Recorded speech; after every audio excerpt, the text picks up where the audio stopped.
Welcome back to New Amsterdam Radio, the podcast for creatives. And it's all about creativity across the board, but there's one thing I know I can't do, and that's the artwork. But my guest can. I can't believe this. I knew this dude for almost 20 years, and we are old enough to say that without any bit of humor or jokes. Please give it up for artist Jayson Storm. How you doing, sir? I'm good. Thanks for having me, man. Oh, this is actually a pleasure. Like I was telling you before we went live, you're a hard man to pin down these days. You out there moving and shaking and creating. Like, how's that been? It's been rough, man. I recently did my last show in May just to kind of get myself in the door with more people, more influential people. So it's Yeah. been rough, man. Just grinding with the art, trying to really put myself out there. So right now I'm back on the grinding board. You know what I mean? I'm getting ready to put something out that's gonna be fire, and hopefully it catches the eyes of the people that I needed to catch. Well, it's interesting because we were like literal like friends, but definitely social media friends for a long time. But the reason why I called you to be on the show was that a week and a half ago I was on that TikTok, and homeboy showed up in my FYP, like just out of nowhere. I mean, the reach is crazy with social media. So let me ask you this, man: like doing art and creating a craft, but then finding a new audience. Has anyone else had to hit you up and was like, "Oh, I saw your artwork. How you doing? Keep pushing." What's the feedback been like? Yeah, the feedback has been crazy, man. I get so much DMs on a daily basis. It's sometimes it's overwhelming because I try to answer everybody. I try to, be courteous to everybody that I encounter, and highly be supportive, because art is a very subjective thing. Mm-hmm. So, like even when we were in school, I always knew that I had that talent, that I can draw, and that if somebody told me my art was good, I knew for the fact that it was good. Like I knew that. Yeah. But then you have a lot of people that are not confident enough in that space. So for somebody that they look up to tell them that, yo, that's not good, or yo, you need to do X, Y, and Z, it kind of can discourage them completely. You know what I'm Right. saying? So you got to be really cognizant about what subjectiveness you're trying to put on people. So you just got to really kind of niche it down. If this is what they're trying to get into, you got to kind of be open minded to that space and what they're trying to create. So it's been rough, man. But the feedback has been overwhelming, especially like in the shows, Instagram, like like I think my biggest viewed video on Instagram is the time lapse I did of Rogue, and Yeah. I think that's like 20,000. Yeah. Still blows my mind. You know what I'm saying? It still blows because I think that's the biggest one. Everything Right. else kind of has like 1,000 here, 1,000 there, whatever.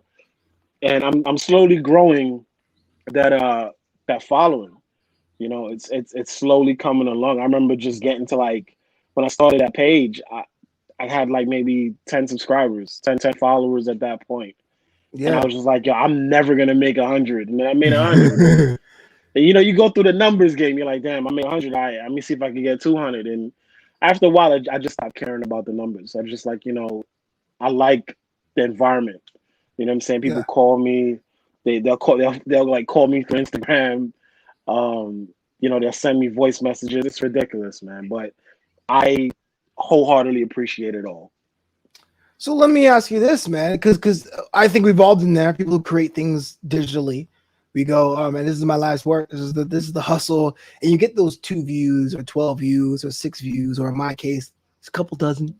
It's easy to get discouraged. And you stop caring about the numbers. So like, what brought you to that point to not care about the numbers? And when did you actually get a following? Um, I'm gonna say I stopped caring about the numbers when I hit about 500.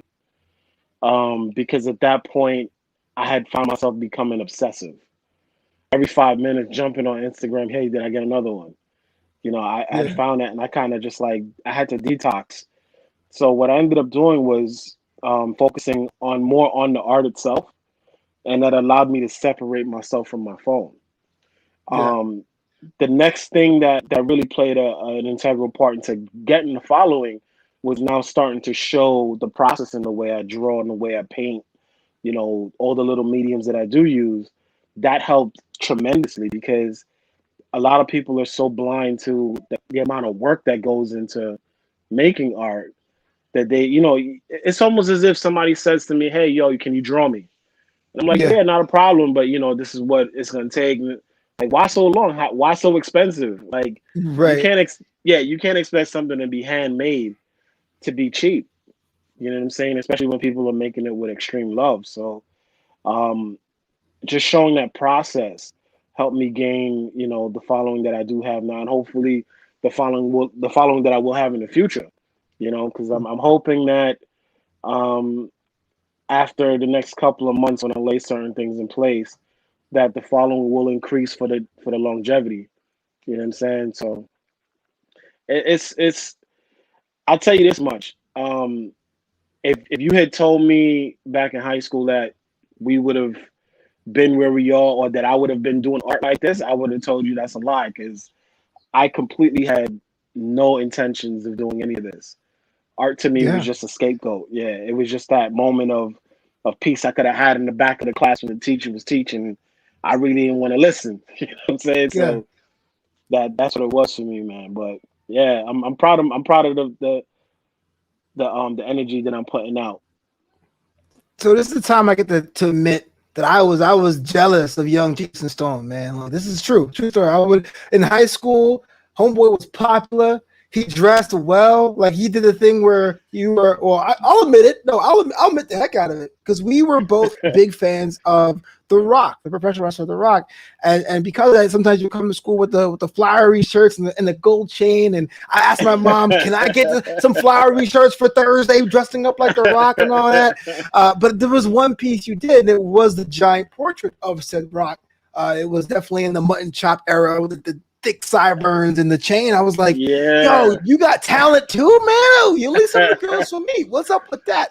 But my question is, you were on that for a while. What caused the break? Made you stop for a minute and just focus on Well, other things?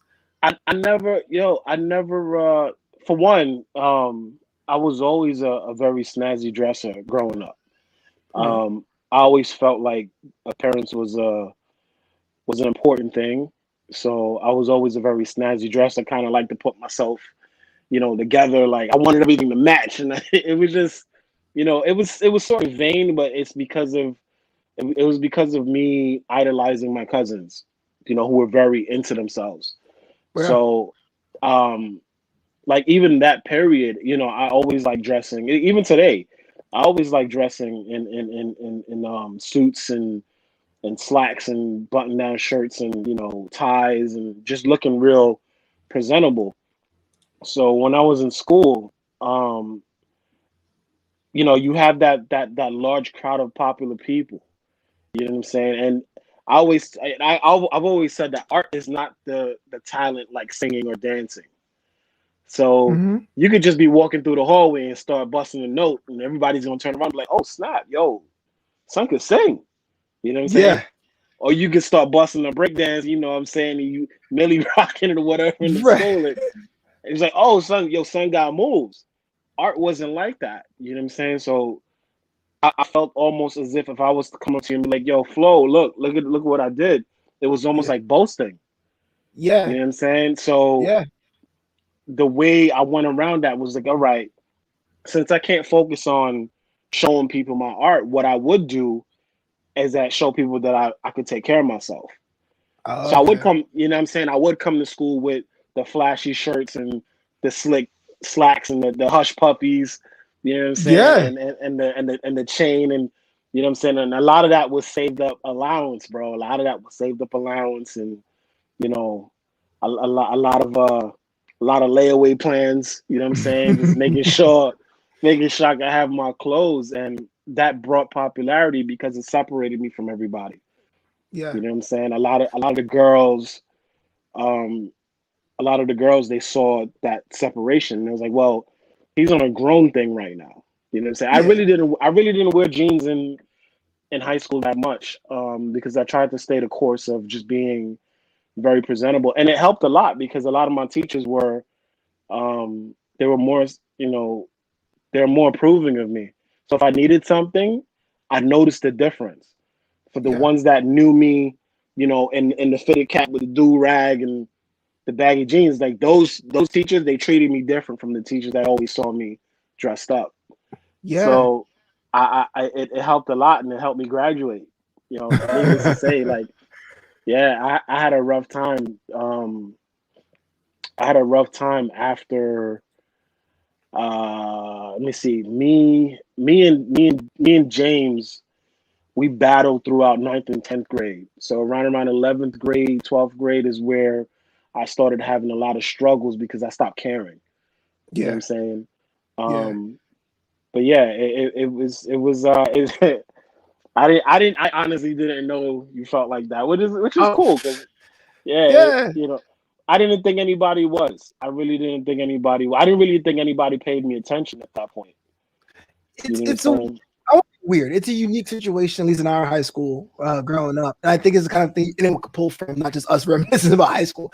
Is that like the thing you see on TV about popularity, like the jocks and nerds didn't quite exist. It was a lot more dynamic than that. So like I have friends. It wasn't like I was by myself and it was a giant rain cloud over my head. You know what I'm saying? But Yeah, when we're yeah. talking people and Sergio comes in smelling like $1 million, looking like $1 million with art on his side at the hip. It was like, oh, it was the total package. You're not just selling the actual work, the content, if you will. You're selling the content experience. This is something we think about, right? You're not just selling the iPod, you're selling the people dancing in the video. You're not selling the Lexus, you're selling the wine and cheese and all that fancy stuff with the Lexus. And I thought that was a cool thing. You actually cornered that, maybe even inadvertently. You cornered that way back then, you know? Right.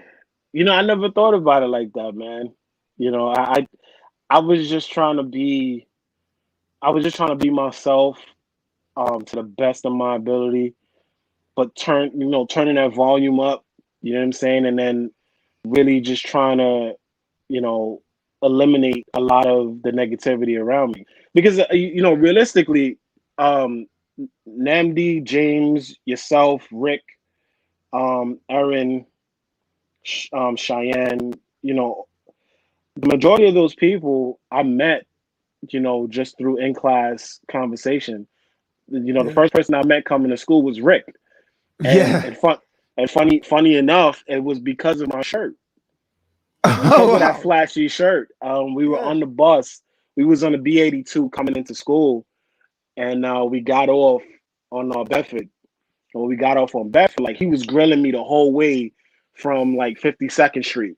He's grilling me the whole way, so I was grilling him back because, growing up the way we grew up, somebody's grilling you and you ain't really, you kind of turn that shy eye. You know what I'm saying? They might take your bread. So Right. I'm grilling him back like, yo, you ain't even about to have that time today. So I didn't know we were going to the same spot. And when we got off the bus, he was still looking at me. So I was just like, yo, what up? And he was just like, "That's a nice shirt, bro." And the same time, because I had a first down. It was like a first down samurai shirt. You know what I'm saying? Yeah. It was like silk, it's like a silk samurai shirt. And I seen his stuff. He had, back then we had those like the Dragon Ball Z anime shirts. Yeah. Yeah. So I turned to him and I was like, "That's a dope shirt too." So we just started walking to school, talking smack. He was like, "Yo, I'm Rick," and I'm like, "I'm Jade," and you know what I'm saying. Yeah. And Yeah. that's how we became friends over the shirt. Oh, So wow. That's yeah, like an SNL sketch right there. yeah. Yo, money. That's a nice fashion piece right there. I like it. So we always joke about that it was a shirt that spawned our friendship, and we good friends till today. You know, Yeah. but what's funny? Like even with you, confession, like I always wanted to, and I never thought that I was. Some people tell me that I was, but I never felt like I was. But funny enough, like every time I would walk into class, I remember we had a class together. I think it was like Mr. Baines, Oh, yeah. It was. African It was. American. Yeah. It was English, but he took time It to make was us about the entire African The American entire, history. Yeah. yeah, entire black race, and Yeah. it became a little overwhelming because I started to feel out of places. I'm like, all the white people in this classroom must feel like we're trying to spawn an agenda here, Right. and we have nothing to do with this. But but you were in the class, and like you would have the class in tears, just cracking jokes. You know Yeah. what I'm saying? And I'll be in the Yeah. back of the class drawing, and I'll just be like, yo, this kid is mad funny, man. Like, how do I get like that? But you know, Yeah. you never say anything. You just kind of like, all right, yo, he doing his thing. So, I stay back here and mind my business. But Right. yeah, man, like, yo, everybody has that God-given talent. You were just talented at telling jokes, bro. Like I appreciate that, and man. despite like, and that's one of the things I appreciated so much about you, especially being a friend, of me back then. You know what I'm saying? I didn't feel that judgmental space when I was around you. You know what I mean? And despite how you might have felt, in your body at that time, I never saw that. You know what I'm Yeah. saying? Yeah. It like, so imagine never seeing that, and then years later on a YouTube video, I see Flo looking like this. I'm like, oh, The Subway diet's real, brother. It's real. I'm like, oh, I'm like, yo, what just happened? You know what I'm Yeah. saying? Because you never really think about how that person is really coping with that lifestyle. So when I saw Mhm. you do that, I was just like, okay, all right, I got to get on point now. Flobo's pushing me, so you know what I'm saying. I'm like, all right, I got I'm cologne in the falling back, off. baby. You know how it is. Yeah, I'm falling off. So this I got to get back on my journey myself, because that life takes over and everything. And I mean, I still maintain a you know decent size, but Yeah, yeah, you got to. I, yeah, I'm not ripped as I used to be in high school, which was, and that was because of the environment we were in. We never had as much jocks in school, but we did have some jocks in school. Oh, we We did did, have, yeah, but it wasn't like the TV shows where everyone's wearing Leatherman jackets and stuff. But we yeah, had yeah, jocks for sure. yeah. Yeah, We definitely had a lot of those guys. Um, so yeah, that was a part of the competition. I felt like high school was just a bunch of competitive days. You know, bunch of yeah. competitive days, and when we eventually got out, I couldn't be more happier. I mean, I miss you guys like crazy, because you spend 4 years with these people and they become family. So I miss you guys like crazy, but I was happy to get out the building. Yo, I'm in the same boat. But I like the fact you out the building, you thriving right now. I was looking at your art portfolio, man, with the shows going on and the crafting of it all. Does anyone ever hit you up with the stereotypical, like, where do you see yourself in 5 years with your art? And you have plans Yeah, like that? Do you think about project? yeah. Actually, I did a interview yesterday with Creative Artist Magazine. Yeah. Um, the owner is Miss Pauline Samuel. So she basically prints this magazine full of upcoming artists, twice a year, I believe it is, and then she pretty much pushes it out everywhere. So Yeah. overseas, across the states, it goes everywhere. So um, she did ask me, where do I see myself in 10 years, and I kind of see myself doing more artwork for me more than commissions. I see myself doing more artwork of celebrities, because I've always had that knack where I wanted to do more celebrity art. You know, do images of not only um, just celebrities, but celebrities that inspire me and celebrities of color. Yeah. To really record that history, because, like it or not, we're from that generation now where our musicians and our basketball players are really the alumni that's still relevant. You know what I'm saying? Yeah. Unlike our parents who had those musicians that fell off, but it's still classics. Yeah. Our Yeah. our musicians is still relevant. So when you look at Jay-Z, still relevant but legendary. You know what I'm saying? Busta Rhymes, still relevant, legendary. You know what I'm saying? Mad Skills, still relevant, legendary. You look at Idris Elba, legendary. You know what I'm saying? Lawrence Fishburne, legendary. You know what I'm saying? All these Yeah. people are still relevant in our time, but yo, they got tons of work behind them. So I see myself doing more of those portraits and doing more of those, celebrities that I could kind of gain um, my following from holding that part of history accountable. You know what I'm Yeah, saying? And hopefully, my following does help me, tag these people and get them to see the art and appreciate it. Because I yeah. believe as an artist, that's a part of what I do is recording the history. It's sort of like a historian. So what's been your mix as far as analog versus digital, like portraits versus murals versus fashion? Like what's been the way you've been able to express Then yourself through your art? so right now I'm heavily inspired by acrylic paint. Um, I use all mediums. Anything that I can pretty much get my hands on, I'll make something out of it. Hmm. Um, so I use graphite, Copic markers, alcohol markers, acrylic paint, oil paint, pastels. The only thing I don't do is mold. I don't shape clay and stuff like that. Yeah, That's way beyond way beyond my expertise.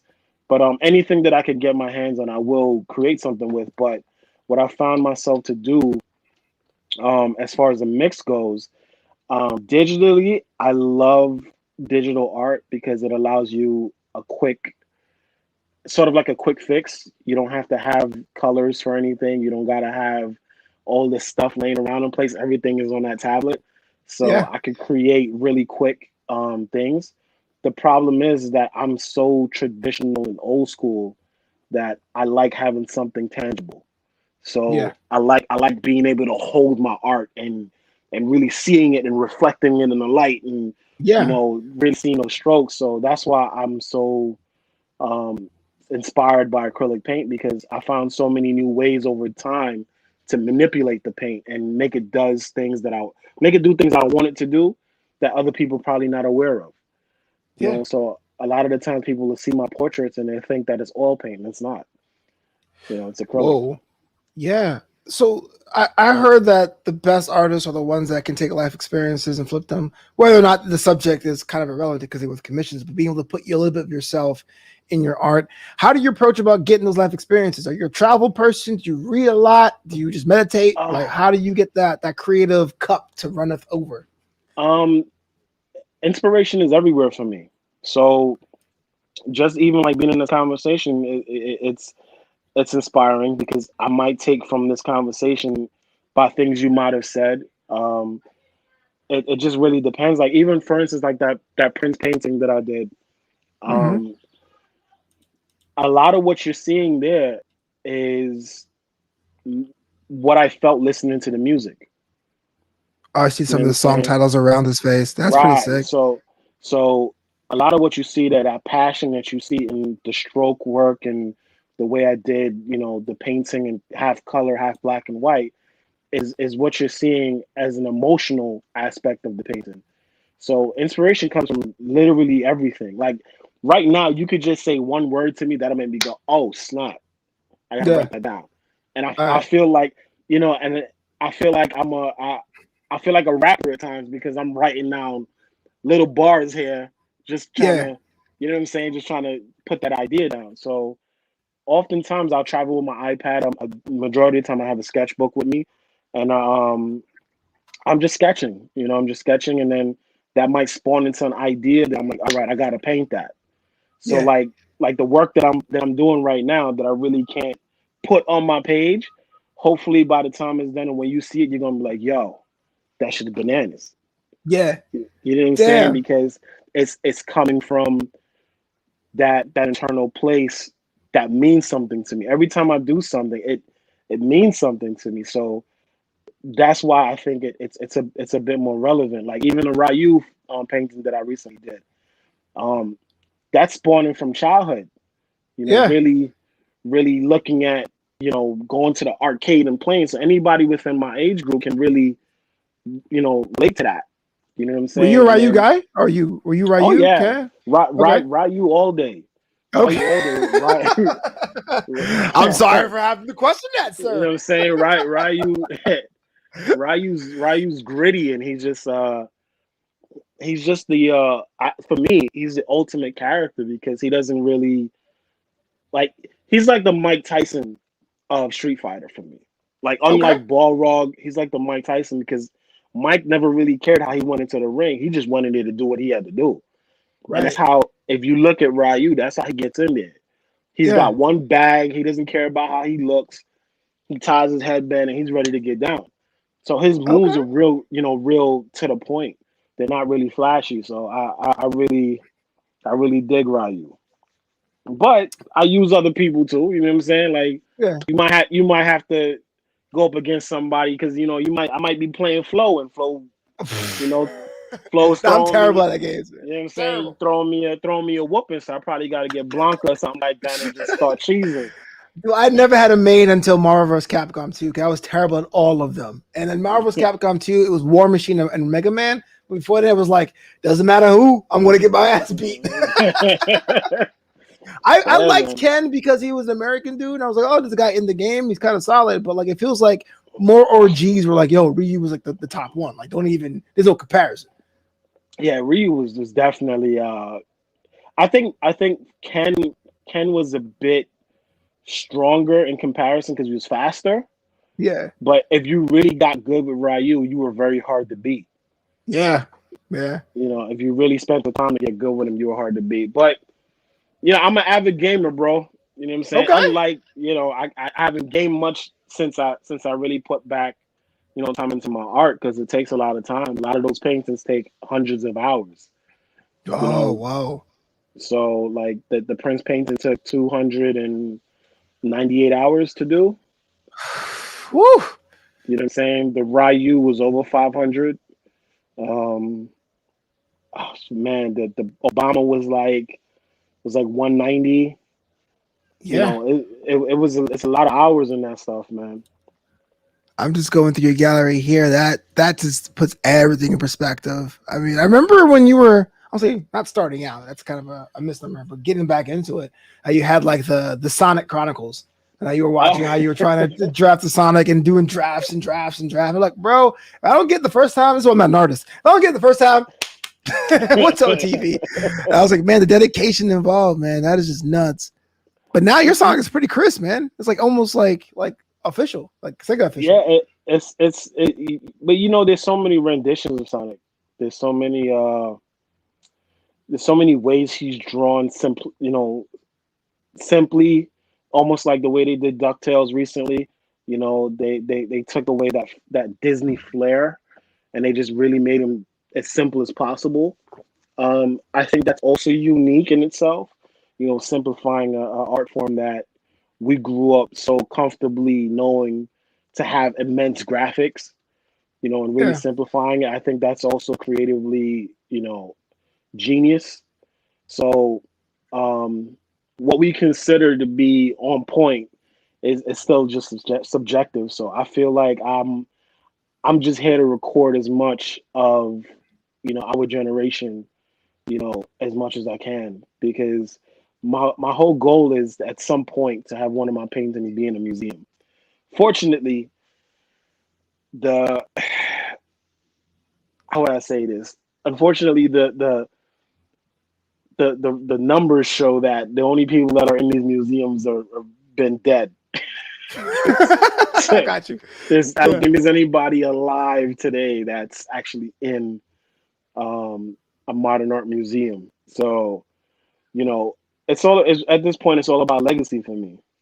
You know what yeah. I'm saying? And um, actually, I'll tell you what, because I had taken off about 9 years from really, dedicating myself to art. So this is right after we graduated school. I kind of had just taken off a long time from really dedicating myself there. And what really sprung me back into motion, I was listening to I was listening to music on YouTube, and the next video up was the Steve Harvey video, Hmm. and he started preaching at like the end of the show or something like that, and he was like, "Yo," he was like, "You want to know how you make a lot of money?" He's like, "You got to live in your gift." And I was just like, I don't know why, but it made me stop and it made me look at the screen.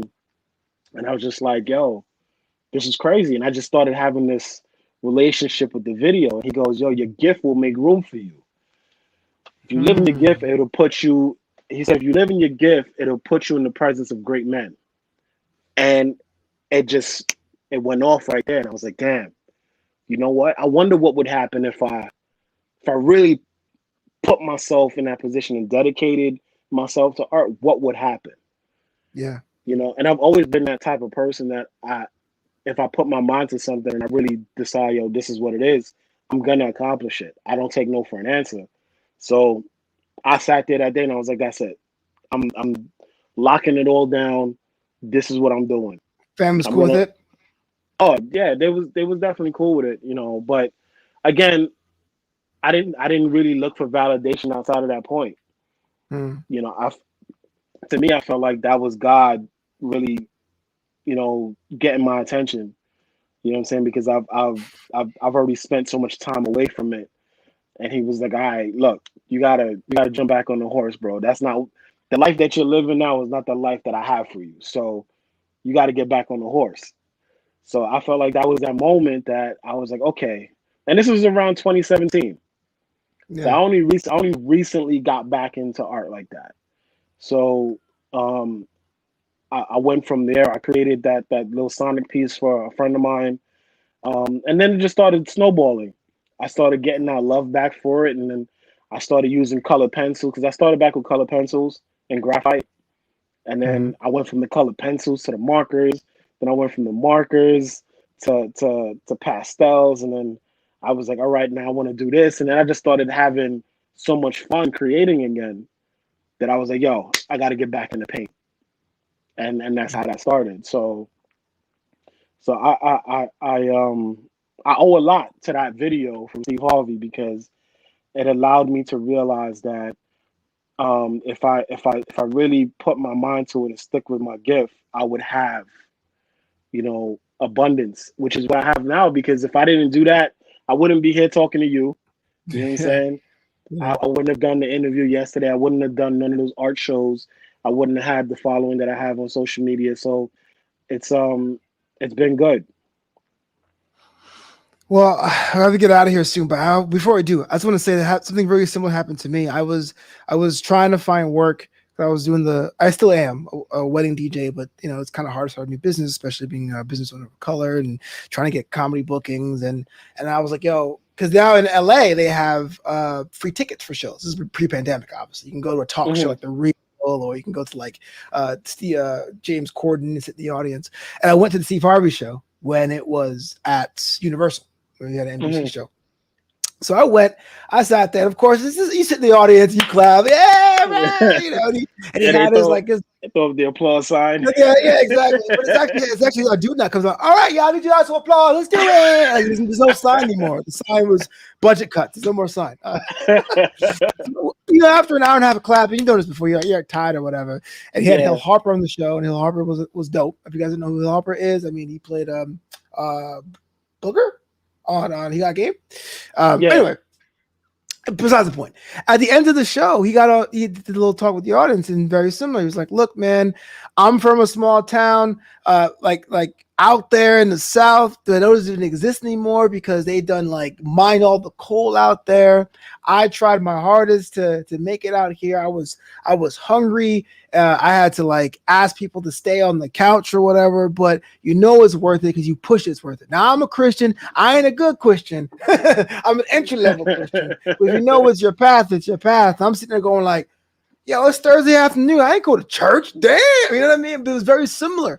When I heard that, I'm like, yo, it has to be better than this. It has to be better than eating ramen packs and hopefully someone get you a job like becoming a copywriter. If you really want to do humor, you really want to do comedy, you really want to do entertainment, if you really want to be Flobo and not having to be someone else, you could be yourself and make a living, it has to start there. So I think it was kind of cool that both and I had Steve Harvey moments. You know what I Yeah, mean? It kind of just ride the ship. yeah, Yeah. it's I think he's a genius person. I think he's a godsend, man, you know. So without giving away too much, I look to him for a lot of inspiration. So maybe at some point I'm gonna do a portrait of Steve. Yeah, well, hopefully, man. True, but Yeah. I'll definitely get a copy of print. Not the original. I can't afford the original. I'll get a print. I'll frame that in my house. Yo, but Jayson Storm, thank you so much for being on the show, New Thank Amsterdam you for having Radio. me, brother. If someone wants to follow you, see what your art portfolio looks like, how can they go about doing that? So I'm on Instagram at Jayson Storm Art, which is JaysonStormArt. That follows for Facebook. If you're gonna follow me on Telegram, if you want to contact me on Telegram, it's at Jayson Storm. Same spelling, JaysonStorm. And that's pretty much it, man. I mean, I have TikTok and stuff like that, but if you get me on Instagram, you get me everywhere. So I want you back, man, when you're famous. I want you to be like, yo, man, sorry, bro, I can't do your show. I gotta do listen, Flo, listen, I will never. You know what's funny that you say that? There's a lot of people that we graduated with that turned Hollywood on us, bro. I believe it. You know what I'm saying? Yeah, there's like 7 people I talk from high school still. Yeah. So I mean, like, really went Hollywood on us, bro. So they got into a few things, and they don't want to talk to you. But I will never do that. Trust me. You know what I'm saying? You call me. Listen, I'm there. However I gotta do it, I'm there. You got witnesses now, yo. You got witnesses, bro. Listen. The thing I cherish most is the friendship. So ain't nothing gonna come between that. You feel me? Yeah. So you call me, I'm there.